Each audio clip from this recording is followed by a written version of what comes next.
Welcome to the Bayside SF Giants talk show. I'm your host, Marc Delucchi, and back after a little shortest hiatus possible. Kerry Crowley. Kerry, how you doing? Oh, doing well, Mark. How are you? Doing all right, doing all right. So let's just jump right into it. I said dump, and that's been the last couple of weeks of Giants baseball.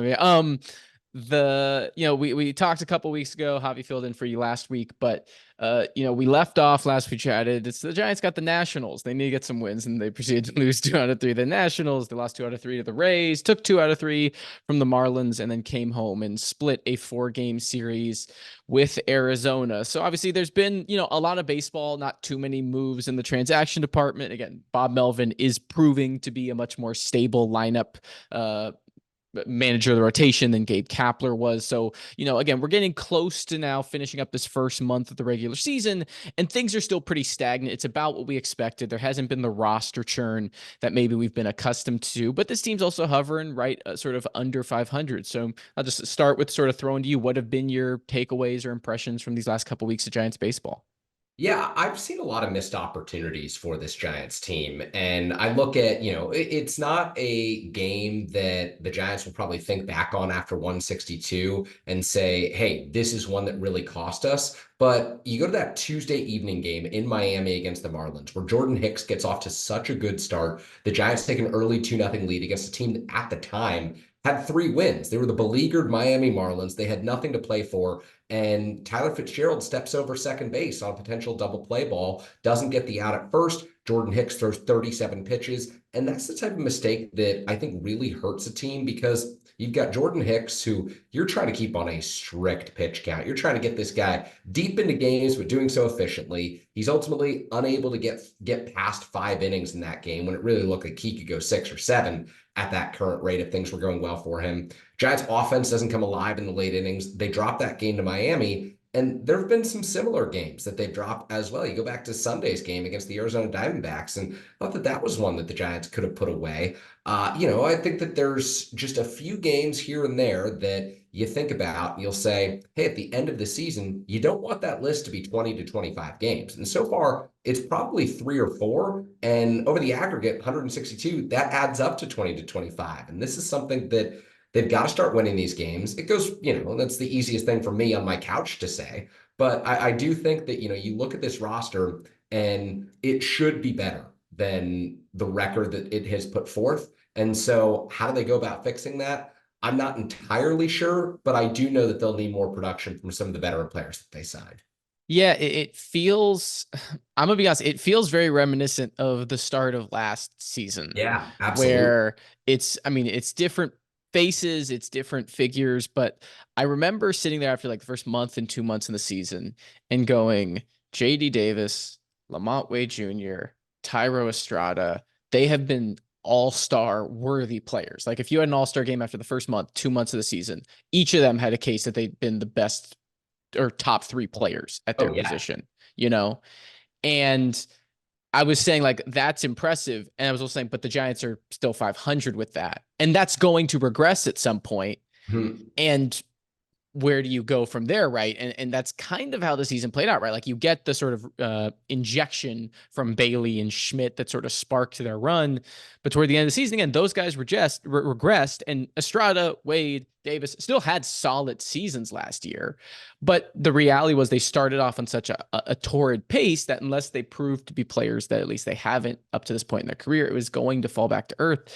And that's the one thing I'm looking at the Giants and again, it's like there aren't too many spots on this roster where it's like, oh, these players are really underperforming. Like, yeah, Mike Yastrzemski is obviously the big one, although he finally got a homer over the weekend. But, Nick Ahmed's actually been holding his I own at the know, plate, I know. like, so yeah, Tyro and Wilmer have struggled here, but Bailey's been off to a good start. Even in the starting rotation side, I think Blake Snell is the only starter you can say is really like below expectations. And obviously that's a few starts. He's been a guy who's historically started slow.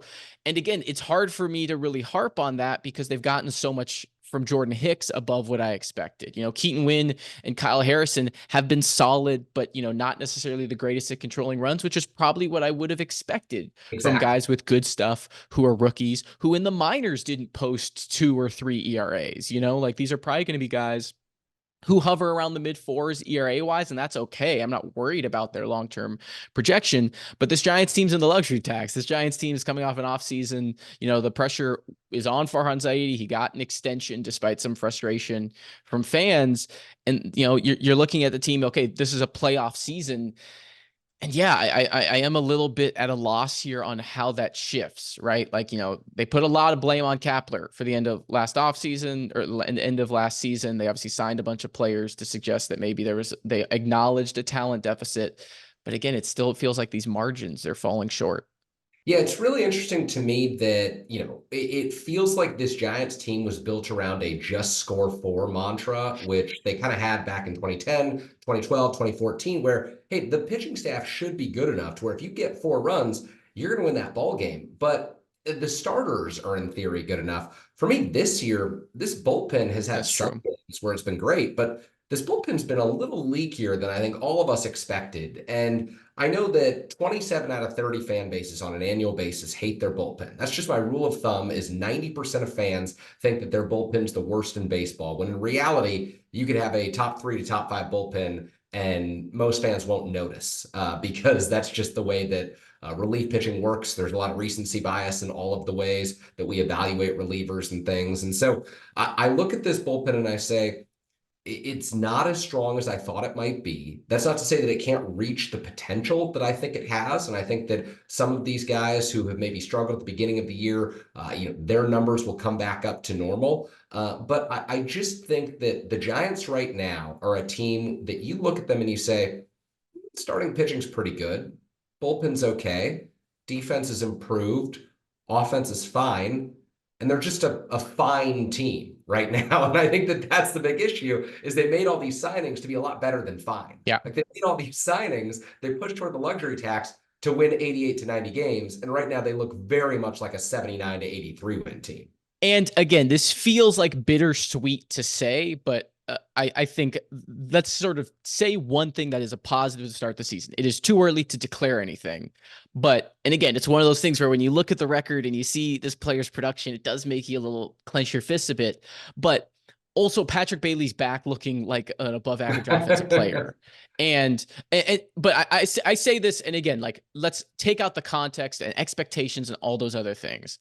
Patrick Bailey is undeniably a borderline elite, if not, okay, I'll say elite defensive player. I'm just trying to give him some place to regress, and we're okay with it. But yes, he's been an elite defensive catcher, arguably the best catcher in baseball defensively. He started last season, his rookie campaign, the best offensive stretch pretty much he's had as a pro, other than when he got demoted to single A his first full season. Like, he was all-star level catcher. To start this season, he's hitting the ball hard a bit more often than he was. Again, he fell off last season. He came into camp apparently bulked up, hopefully ready to take on the workload. It's worth noting his workload jumped quite a bit last season as a rookie. Again, regardless of the expectation, regardless of, like, having a catcher, an above average catcher to build around is something that is not, like, I don't want to gloss over that. And Bailey's off to the kind of start that is a really positive sign if you're looking at this team's both short and long-term outlook. Well, let me ask you this, Mark. The last first-round draft pick to have as promising of a future for the Giants is Patrick Bailey. Oh, I mean, wow. yeah. He might already have surpassed everyone in WAR. Yeah.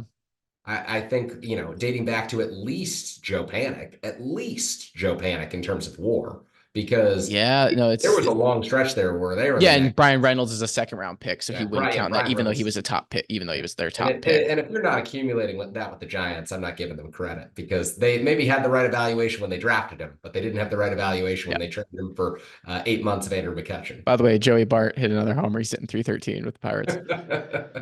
Tom Murphy, who?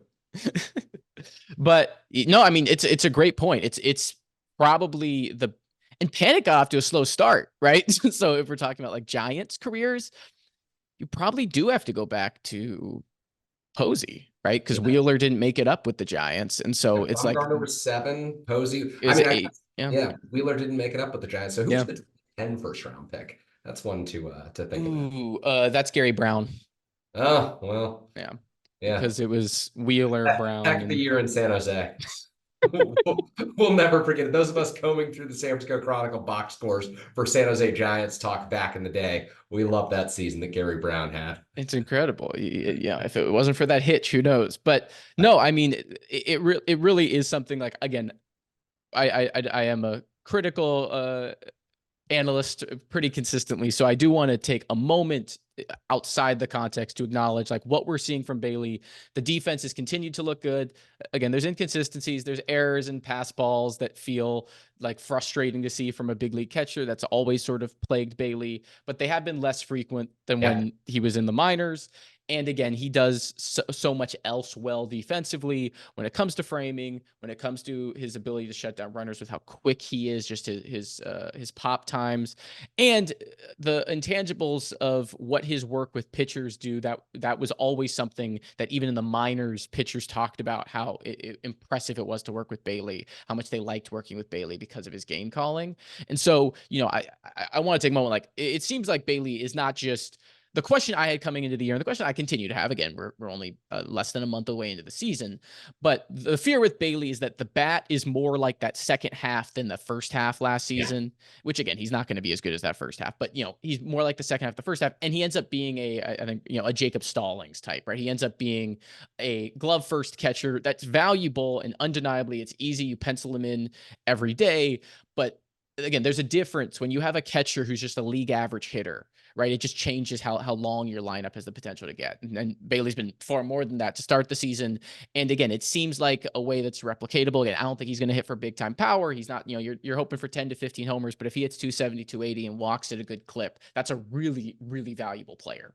I mean, the Giants would legitimately take Patrick Bailey as a 230 hitter with a 715 OPS. They would be very happy if that was his season, because it's his sophomore year in the big leagues. He regressed so much at the end of last year, and he's on the field for his defense. I mean, there are ways where he can go 0 for 4 and have a net positive impact on the game. And so what they've seen so far from him, he's clearly been one of the most valuable players, up there with Lamont Wade Jr., who just continues to put up incredible numbers, and the power has maybe declined a little bit. Keep him healthy. The average is incredible right now. And I don't usually say like look into batting average, but this is a Giants team to where if it is really just score 4, getting guys on base consistently and those OBPs up above 350, 400 like Lamont Wade has had this year, my goodness, that's a valuable quality for this specific team.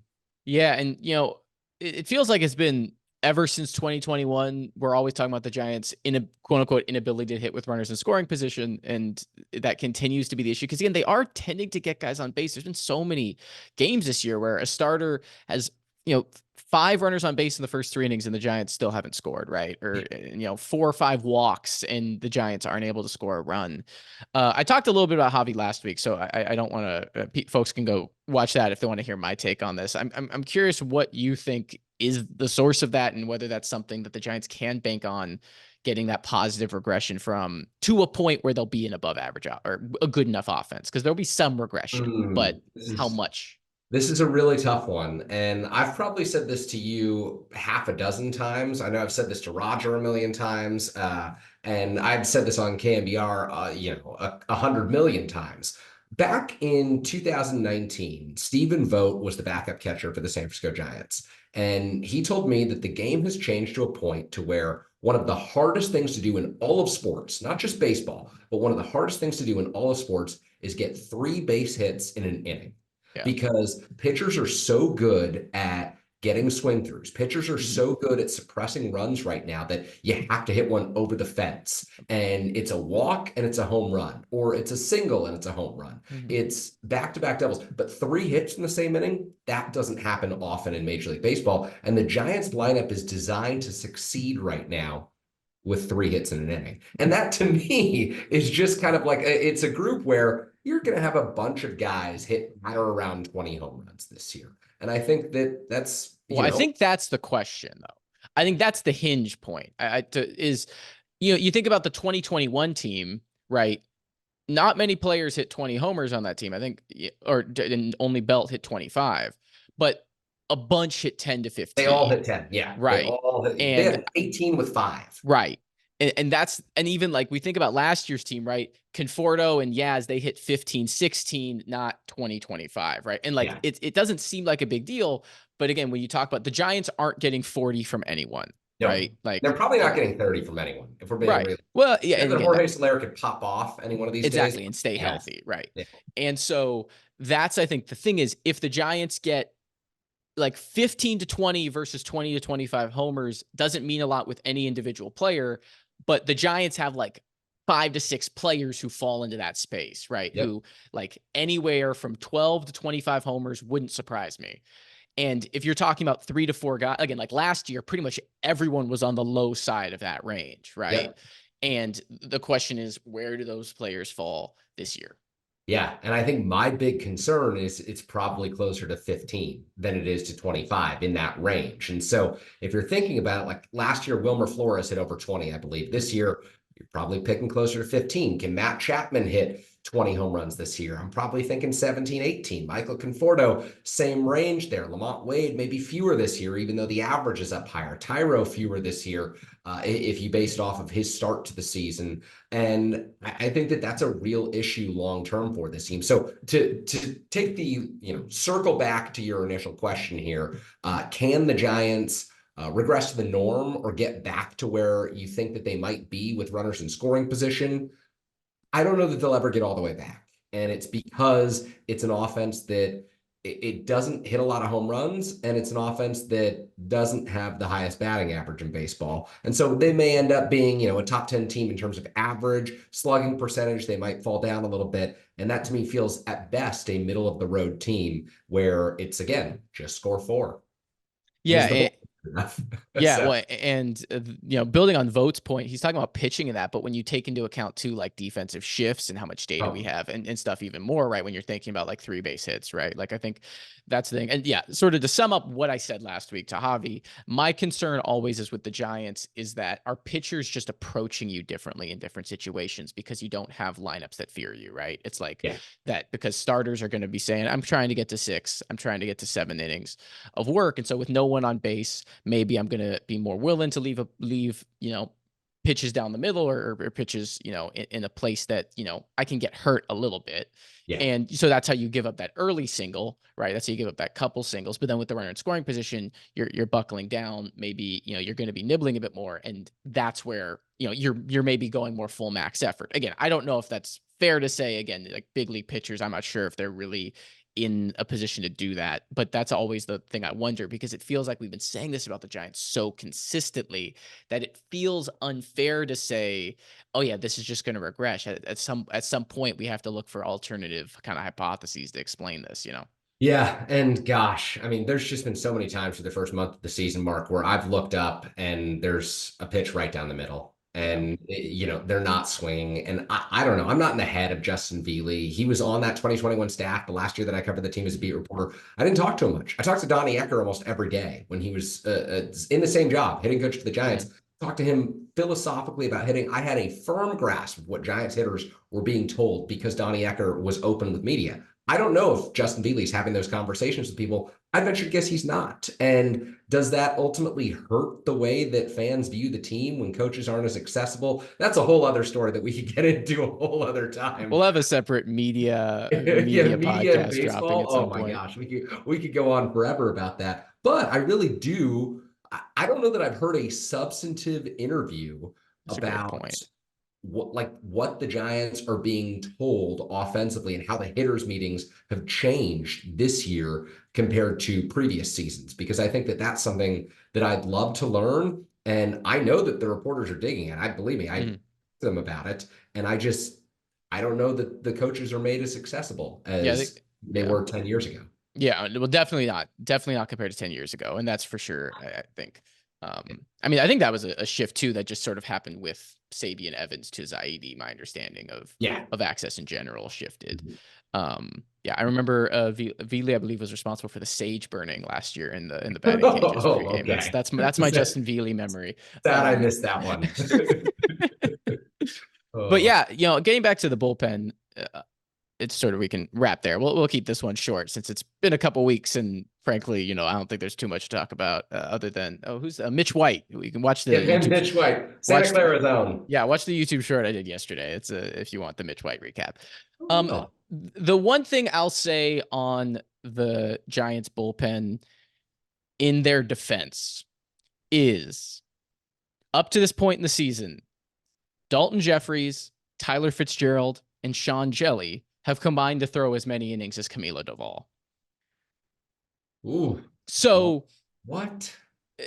Because they've each thrown 2 innings, Doval's thrown 6. And part of that is, again, Doval's had, so I say all that to say, like, the Giants, because they haven't had leads late, it's one of the things, they've had a lot of 1-run leads or tie games in the 6th to 8th, and they're not getting to the 9th in that situation because the 6th, 7th, 8th guys are messing it up, which means Doval doesn't get used. Insert some early analytics person saying the closer shouldn't be saved for the 9th, whatever. I'm fine with how Melvin has handled the bullpen to a certain extent. There's individual games and stuff where, I push back on his decision making, but ultimately anyway, so I say that to say, like, Ryan Walker has appeared in twice as many games as Doval to this point, which again speaks to the types of situations the Giants bullpen has been in. And again, I think oftentimes a fan base's frustration with their bullpen is directly correlated to their offense's ability to score. Because if you have a 3-run lead, the 7th inning guy gives up a run, and the 7th inning guy gives up a run, it doesn't matter because Camilo comes in and gets the save, versus a 1-run game or a tie game, and that 1 run becomes the deficit. It becomes the loss. It becomes the reason you use Eric Miller or someone else or Nick Avila, right? And then you end up losing that game. And so, yeah, I think I agree with you in the sense that the bullpen hasn't necessarily been as good as I thought to a certain extent. At the same time, coming into the year, I kind of felt like I really liked Ryan Walker as a rookie. I was wondering if he could make that jump to high leverage. But it was kind of Camilo Doval, Tyler Rogers, and everyone else I thought was like pretty good and above average reliever. But I don't know if there was anyone I said, oh, this is a ready-made 7th, 8th inning guy. Taylor Rogers has kind of struggled in high leverage in recent seasons. We've seen that pop up at times early this year. Eric Miller has the stuff, but obviously the command in his youth, there's going to be growing pains. Walker has, again, been fine and good to start this season, but he hasn't made the jump to, okay, he's a high leverage guy I super trust yet. And I think that's the thing for the Giants bullpen, that if we need to lock in, it's having that second sort of setup option, because Tyler Rogers is weird, right? Like, there's going to be one every 100 batters is going to hit a homer that makes you wonder why Tyler Rogers is in the big leagues. And then no one else is going to do that until another 100 batters. And then some random 150 hitter will hit a tank, right? And there'll be some innings where there's 3 infield hits and a bloop here and there. Yep. But I feel like the bullpen will, again, it'll be okay. The issue becomes is, can it just be okay with the offense? Yeah, I completely agree. I'm willing to give it more time. We'll see where this offense stands. It'll be interesting to do this in a week, because the Mets and the Pirates, opportunities for the Giants to win, even though those teams are better in the standings in theory, I don't think that they're better on paper. And so as you get toward the end of April, you'll see what separates on paper versus what separates on the field, and if those teams just have it this year versus the Giants, who may or may not. And the jury's still out on that, and it will be until about the middle of the season. And it'll be the first time this year the Giants get to play 3 straight series at home. Like, I don't want to underestimate that. Like, getting maybe they can kind of find a little rhythm here that can potentially turn things around and get them rolling as they then head on an East Coast road trip after that. So we'll wrap right here. Kerry, thanks again for joining me. I can't wait to talk to you next week on the other side, as you mentioned, the 3-game series against the Mets and Pirates this weekend. Thank you for listening, y'all. This has been Bayside SF Giants Talk Show. Make sure to like and subscribe if you want to support the work we do. Feel free, and please consider joining our Patreon. This week as well, on Wednesday, episode 2 of Critical Hit, our baseball D&D show, is dropping over the weekend. As I mentioned, I had a little short on Mitch White, JD Salazar's, a numbers game video dropped on Jung-Hoo Lee, looking at the Giants' history of center fielders who don't necessarily hit too well, among other things. So I recommend you check all of that out here as well. So thanks again for joining us, and we'll see you next week.